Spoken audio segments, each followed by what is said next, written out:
ശ്രീ ഷാഫി ചാലിയും അങ്ങയുടെ നേരത്തെ CPM നേതാവ് പറഞ്ഞത്, ഇത് പ്രതിനിധി പറഞ്ഞത്, ഇനി വരാൻ ഇതൊരു സാമ്പിൾ വെടിക്കെട്ടാണ്, യഥാർത്ഥ വെടിക്കെട്ട് വരാനിരിക്കുന്നതേ ഉള്ളതാണ്. അതിന് അങ്ങേക്ക് മറുപടി പറയാം. ഒപ്പം അങ്ങ് നേരത്തെ ഉന്നയിക്കാൻ ശ്രമിച്ച ഈ 18 മാസത്തെ പെൻഷൻ കുടിശ്ശികയുമായി ബന്ധപ്പെട്ട കാര്യത്തിൽ നമുക്കൊരു ചർച്ചയുമാകാം. ഇനിയുള്ള ഒരു 12 മിനിറ്റ് നേരം നമുക്ക് ആ വിഷയം കൂടി ചർച്ചയ്ക്കെടുക്കാം. ഷാഫി ചാലിയും അങ്ങയുടെ സമയമാണ്, 3 മിനിറ്റ്, ഞാൻ ഇടപെടില്ല.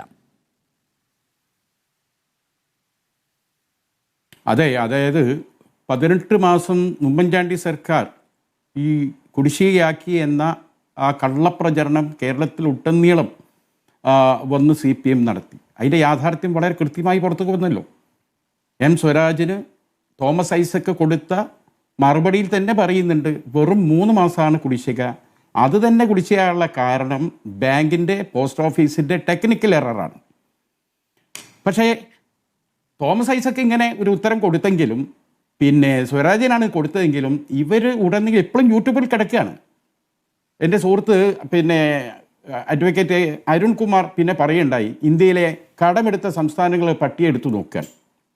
കടമെടുത്ത സംസ്ഥാനങ്ങളുടെ പട്ടികയിലെടുക്കേണ്ടത് അവിടുത്തെ ജനസംഖ്യ കൂടി നോക്കണം അരുൺകുമാർ. വടക്ക് കിഴക്കൻ സംസ്ഥാനങ്ങളുടെ മേഘാലയ പിന്നെ തുടങ്ങിയ അത്തരം സ്റ്റേറ്റുകൾ, ഇവിടെ ഗോവ, കേരള, ഇതൊക്കെ കൊച്ചു സ്റ്റേറ്റാണ്. ഈ സ്റ്റേറ്റുകളൊന്ന് കമ്പയർ ചെയ്ത് കൊടുത്താൽ ഏറ്റവും വലിയ കടമെടുത്ത ഏതായിരിക്കും? കേരള ആയിരിക്കും. അല്ലാതെ വെറും 3.25 കോടി മനുഷ്യന്മാരുള്ള കേരളത്തിന് 16 കോടി ജനമുള്ള UP നിങ്ങൾ കമ്പയർ ചെയ്യേണ്ടത് മനസ്സിലാക്കണം. അപ്പോൾ കേരളത്തിൻ്റെ പൊതുകടം പിണറായി പിന്നെ ഉമ്മൻചാണ്ടി ഇറങ്ങുമ്പം 152 കോടിയാണ്, വെറും 152 അടി. അത് എത്ര ആക്കിയോ നിങ്ങൾ? ചിന്തിച്ച കയ്യില റോക്കറ്റ് പോയ ഏരിയ പോയത് 9 ലക്ഷം കോടിയാണ്. എന്തിനാ ഇപ്പം ഈ PM ശ്രീ വാനി തനിച്ച വർഗീയത എന്ന് പറഞ്ഞിട്ടല്ലേ നിങ്ങൾ ദേശാഭിമാനിയും ഒക്കെ എഴുതിയത്, പ്രസംഗിച്ചായിരുന്നത്? എന്തിനാ പോയി ഒപ്പിട്ടത്? PM ശ്രീ നന്നായതുകൊണ്ടാണോ? ഇല്ല, പൈസ വേണം. പൈസ ഇല്ലാത്തതുകൊണ്ട് ഒപ്പിട്ട്. അപ്പോൾ പൈസ കിട്ടാൻ വേണ്ടി അതിൽ ഒപ്പിടുക. ഇവിടുന്ന് ഇപ്പം പ്രഖ്യാപിക്കാൻ പൈസ ഇവിടുന്ന് വന്ന് അത് നമുക്ക് കടമെടുക്കാം അല്ലേ? അതായത് ഒരു പാവപ്പെട്ട വീട്ടിൽ ഒരു തസ്കരൻ കയറി അവൻ ഉണ്ടാക്കി വെച്ച ഒരു 10,000 രൂപ മോഷ്ടിച്ചു കൊണ്ടുപോയി. മനസ്സിലാക്കണം. പിറ്റേ ദിവസം ആ തസ്കരന് ഒരു അലിവ് തോന്നിയിട്ട് ഉച്ചയ്ക്ക് കഞ്ഞി കുടിക്കാൻ ഒരു 50 രൂപ കവറിലിട്ട് ആ വീട്ടുകാർക്ക് കൊണ്ടുകൊടുക്കുന്ന ഒരവസ്ഥ എങ്ങനെയായിരിക്കും? അതിന് തുല്യത്. ഒരു കുടുംബത്തെ ഇനി എങ്ങനെ പിഴിയാനുള്ളത്? ഇനി എന്താണ് പിടിച്ചു പറിക്കാൻ നിങ്ങൾക്ക് ബാക്കിയുള്ളത്? നിങ്ങളും കൊള്ളക്കാരും തമ്മിലുള്ള വ്യത്യാസം എന്താണ്? ഏറ്റവും സാധുക്കളെ നിങ്ങൾ പിടിച്ചോ? നിങ്ങൾ മദ്യത്തിന് വില കൂട്ടിക്കോ? വലിയവന്മാരെ പിടിച്ചോ? നിങ്ങൾ നോക്ക്, OP ടിക്കറ്റിന് കൂട്ടി. നിങ്ങൾ ആരാ OP ടിക്കറ്റിന് ക്യൂ നിൽക്കണത്? ഇവിടുത്തെ മുതലാളിമാരാ? OP ടിക്കറ്റിന് കൂട്ടി. പാവം ഓട്ടോ 15 മാസം അല്ല 15 കൊല്ലം കഴിഞ്ഞ വാഹനങ്ങളുടെ പെർമിറ്റ് എത്ര ഇരട്ടി നിങ്ങൾ കൂട്ടി? 1-2 ആണെങ്കിൽ തിരക്കടില്ല. ആരാണ് 15 വർഷം കഴിഞ്ഞ വാഹനം വാങ്ങിയിട്ട് അത് പോയിട്ട് പെർമിറ്റ് പുതുക്കാൻ വരുന്നത്? പാവപ്പെട്ട തൊഴിലാളികൾ അല്ലേ? എത്ര ഒരു ആൾട്ടോ കാറ് 10-12 റുപ്യ കൊടുത്താലേ എന്ത് കിട്ടും? ഒരു പഴയ 800 കാറ് കിട്ടും. ഒരു സ്വപ്നം ഓരോരുത്തരെ. അവനവൻ്റെ അച്ഛനെയും അമ്മനെയും കൂട്ടി ഒരു കാറിൽ ഒരു സിനിമക്ക് പോവുക, ഒരു കല്യാണത്തിന് പോവുക, ആശുപത്രിയിൽ പോവുക.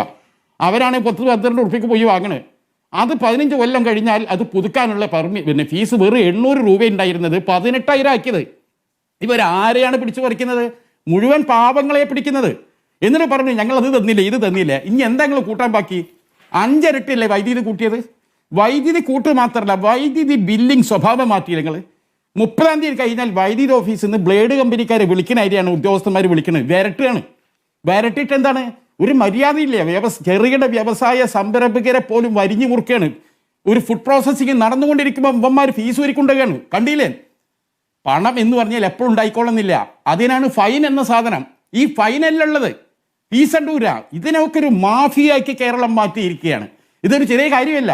ഇവർ കൈവെക്കാത്ത സ്ഥലങ്ങൾ ഏതാണുള്ളത്? വീടിൻ്റെ പെർമിറ്റ് എത്രയാണ്? ഈ ഞങ്ങളിപ്പോൾ വരും ഒരു കണക്ക് പറഞ്ഞു, 3000 വീട്ടിലേക്ക് വരാൻ പോകുന്നു, 4000 വരാൻ പോകുന്നു. എത്ര വീട്ടുകാരുടെ അടുത്ത് നിന്ന് അടിച്ചു കൊണ്ടുപോയത്? ഏതെല്ലാം മേഖലയിൽ? ഇനി എവിടെ നിന്നാണ് നിങ്ങൾക്ക് ഊറ്റാൻ ബാക്കിയുള്ളത്? വെള്ളക്കരം, ആ കരം, ഈ കരം, 5 ഇരട്ടി വൈദ്യുതി. ഇങ്ങോട്ട് പറയാം പവർ കട്ടില്ല. പവർ കട്ട് ഈ നാട്ടിൽ നിന്ന് പോയിട്ട് 15 കൊല്ലമായി. നിങ്ങൾ അറിയില്ല അരുൺകുമാർ വിവരം? പവർ കട്ടില്ലല്ലോ. 40 ലക്ഷം തൊഴിൽ കൊടുക്കും എന്നറിഞ്ഞി. ആർക്കാ തൊഴിൽ കൊടുത്തത്? ഭാഷ ഇംഗ്ലീഷ് പോലും അറിയാത്തതിന് PhD ഇവിടെ കിട്ടുക. എന്താ ഈ നാട്ടിൽ നടക്കുന്നത്? ആർക്കാ തൊഴിൽ കിട്ടണത്? ആരാണ് പിൻവാതിലൂടെ കയറി കൂടുന്നത്? നമ്മുടെ നാട് കണ്ടതല്ലേ ഇതൊക്കെ? ഇതൊക്കെ ഈ കേരളീയർക്ക് അറിയില്ലെന്നാണ് നിങ്ങൾ വിശ്വാസം? മാത്രമല്ല 3.5 കോടി മനുഷ്യന്മാരെ മുഴുവനും നാണം കെടുത്തിക്കൊണ്ടുള്ള ഏർപ്പാടിലല്ലേ നിങ്ങൾ പോയത്? നിങ്ങളെ തത്വത്തിൽ വിട്ടുവീഴ്ച ചെയ്തില്ലേ? കുന്നിക്ക് പിടിച്ച് CPI പോലൊരു കക്ഷി നിങ്ങളെ തിരുത്തിക്കില്ലേ? അവരുടെ മുമ്പിൽ നിങ്ങൾ നാണം കെട്ടിയില്ലേ? നിങ്ങൾ ഇങ്ങോട്ട് എല്ലാവിധ നമ്മുടെ നാട്ടിലെ നിയമവും സംവിധാനവും കീഴ്വഴക്കും ഒക്കെ കാറ്റിൽ പറത്തി. നമ്മുടെ ഭരണഘടനയുടെ അനുച്ഛേദം 166 പ്രകാരം ഓരോ സംസ്ഥാനങ്ങളും എന്താണ് അവർ റൂൾസ് ആൻഡ് ബിസിനസ് കോൺസ്റ്റിറ്റ്യൂട്ട് ചെയ്യണം. അങ്ങനെ ചെയ്ത ഒരു സംവിധാനം ഇവിടെ ഉണ്ട്. അഡ്മിനിസ്ട്രേഷൻ പിന്നെ കാര്യങ്ങൾ ഒരു മന്ത്രിക്ക് വേണം ചെയ്യാം. എന്നാൽ പോളിസി മാറ്റർ ക്യാബിനറ്റാണ്, കൗൺസിൽ ഓഫ് മിനിസ്റ്റേഴ്സാണ് ചെയ്യേണ്ടത്. അതിവിടെ കാറ്റിൽ പറത്താൻ നിയമം ലംഘിക്കുകയാണ്. ഇതിൻ്റെ പേരിൽ എന്താ ഇനി കേന്ദ്രത്തിൽ നിന്ന് വരാൻ പോകുന്നത്? കേന്ദ്രം അവകാശം തരുന്നില്ല. അവകാശം പിടിച്ചു വെച്ചത് തിരിച്ചു വാങ്ങാനാണ് KV തോമസ് എന്നൊരു ആർത്തിപ്പണ്ടാരത്തിന് അവിടെ കൊണ്ടുവച്ചത്. എത്രയാണ് അദ്ദേഹത്തിന് വീട്ടുവാടക? അദ്ദേഹത്തിന് ക്യാബിനറ്റ് റാങ്കും ലക്ഷക്കണക്കിന് ഉറുപ്പിൻ്റെ. ഇത്രയും കാലം അയാൾ വാങ്ങിയ പൈസ എത്രയാണ്? അയാൾ ഇടപെട്ട് കേന്ദ്രത്തിൽ നിന്ന് എന്താ വാങ്ങി തന്നത്? അയാൾ പൂർണ്ണമായി പരാജയം എന്നല്ല ഇതിൻ്റെ അർത്ഥം. എങ്കിൽ തിരിച്ച് വിളിച്ച് വീട്ടിൽ കൊണ്ടുപോയിരുത്തേണ്ട അദ്ദേഹത്തെ.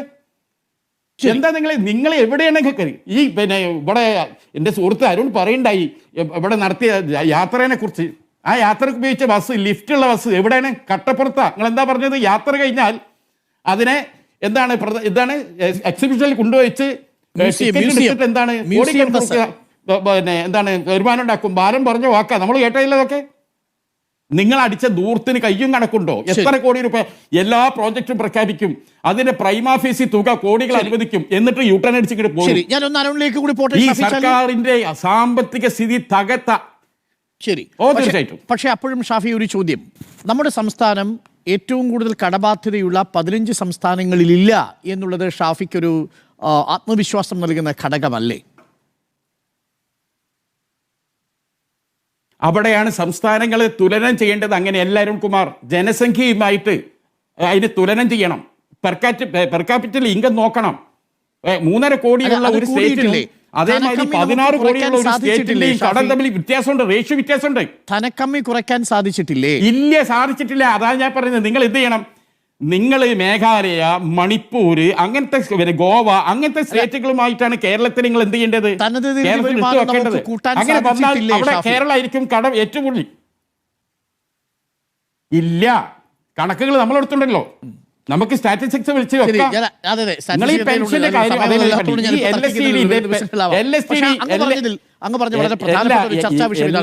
LSTD ഡിപ്പാർട്ട്മെന്റിന്റെ വെബ്സൈറ്റിലെ പെൻഷൻ ഹിസ്റ്ററി നിങ്ങൾക്ക് അറിയാം. ഈ നാട്ടിലെ പെൻഷൻ ആവിഷ്കരിച്ചതും ഇന്ന് കാണുന്ന 1500 എത്തിച്ചത് ആരാണെന്നുള്ളത്. ശരി, 18 മാസത്തെ കുടിശ്ശിക എന്ന